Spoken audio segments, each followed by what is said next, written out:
আমাদের এই ফোর্সকে 15-20 জন ফোর্সকে পিটিয়ে গুরুতর আহত করে এবং আমাদের এক ভাই কনস্টেবল সুমন আমাদের এক এএসপির বডিগার্ড তাকে তাৎক্ষণিকভাবে এত গুরুতর আঘাত করেছে তার মাথার একদম ইন্টারনাল ইনজুরি হয়ে গেছে এবং স্কাল ভেঙে গেছে এবং এই সিটি নিয়ে আমরা যখন নিয়ে আসলাম তাৎক্ষণিকভাবে আইসিইউতে নেওয়া হয়েছিল এবং তারপর সে এখানে ইন্তেকাল করেছে।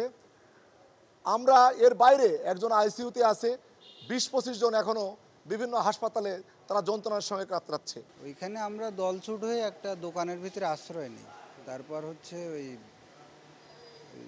শাটার লাগায় দেয় বাইরের দোকানদার, পরে দোকানদারই খুলে দেয় লোকজন ডেকে। পরে যে যার মতো যখন খুলে দেয় দৌড় মারে। আমি একটা ঝুপড়ির ভেতরে গিয়ে আশ্রয় নেই। পরে স্যাররা ডিসি সাপ্লাই স্যার ছিল, আরও একজন ডিসি স্যার ছিল আর বডিগার্ডরা ছিল। আমি একদিকে দৌড় মেরে ঝুপড়িতে গিয়ে আমার জামা প্যান্ট সব খুলে ফেলি, আর একজনের পায়ে ধরে তার গেঞ্জিটা নেই আর আমার ওই আন্ডারওয়্যারটা পরা থাকে। তো আমি যখন ঝুপড়ির ভেতরে গিয়ে আশ্রয় নেই, পরে ওই যে আমার গেঞ্জি ধার দিছিল ওই আবার বলে দেয় যে ওর ভিতরে আর একজন।